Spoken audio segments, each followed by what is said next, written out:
already told you guys about this. This is the most important part, right? But I don't focus on this 90-degree frame thing too much, especially if I have an opponent who's super heavy. What I want to focus on is making sure that I can lift their hips with my elbows. And I don't know what it is about teaching this that like literally nobody can understand, is that we're lifting with our elbows.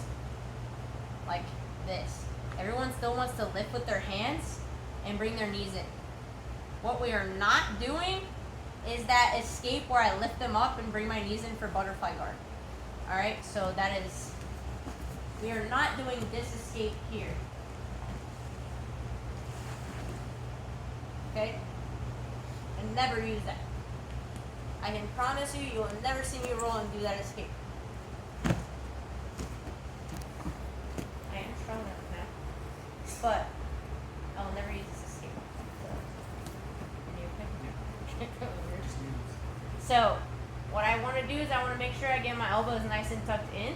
It's going to make it really difficult for Brian to attack my arms here. I still want to keep them up. I don't want to keep them like this. Now I'm going to be fighting like him trying to wedge it down or out, which is uncomfortable. I still want to keep them up.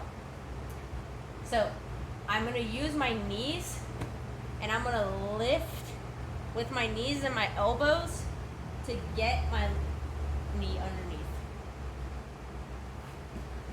It doesn't matter which side you do it on. It doesn't matter if they're crushing your face. Most of the time, people can be heavy in one place. Your hips or your upper body.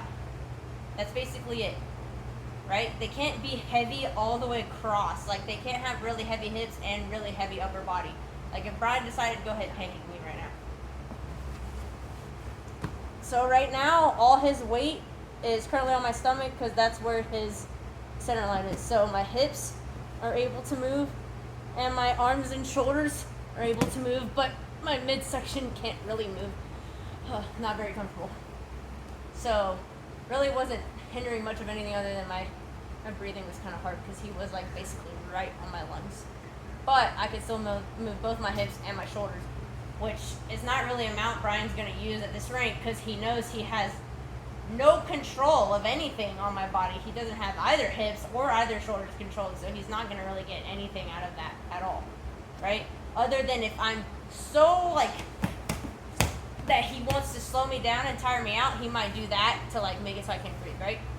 So Brian's really going to try to control me, get in like a position he would want to get into to try to control me. There you go. So now he's more in a controlling position. It's going to be a little bit harder to move my hips. He's got really good control of one of my hips right now that I can't move at all. And he's got control of, like, one of my shoulders pretty good, right in my neck. So, this is a better position. However, he's not super heavy all around. He's got about 2 points that are pretty heavy. And he's going to have to choose when I start to escape if he wants to hold my hips down or my shoulders down.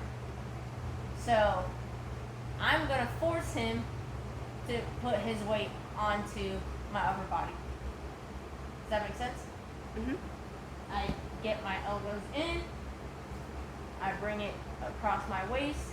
Right now, this is the one that I can make contact with my elbow. Everybody see this? Like, this leg is so far out that I can't lift it with my elbow. So this is the leg I'm going to try to lift to bring my leg in. So for me now, I want to bring the other one across the waist so that I can focus on lifting this side of his body. Alright? I'm going to push his weight up towards my head, and I'm going to lift with my elbows to bring this knee in. So all I'm going to do now is focus everything on pulling him forward, lifting, and bringing my knee in.